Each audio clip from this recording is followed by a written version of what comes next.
Assalomu alaykum. Hozir biz Instagramda zametkaga qo'shiliq haqida gaplashamiz.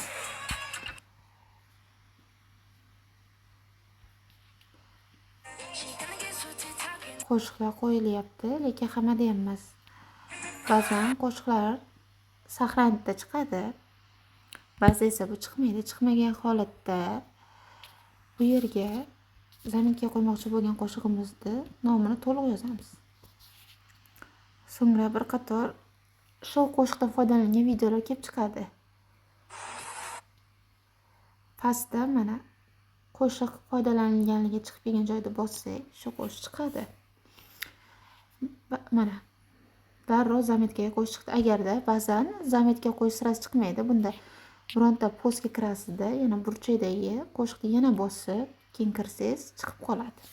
Endi hozir bittaga chiqdi. Shu yo'l bilan qo'ysak bo'ladi. VPN bilan ham qilish mumkin edi, lekin yaqindan beri VPN ham foyda bermay qoldi. Даже сохранitda ham chiqmay qoldi. Shuning uchun shu yo'lda ko'rsatyapman. O'zi ko'pchilik bundan foydalansa ham kerak, bilmaganlar uchun. E'tiboringiz uchun rahmat.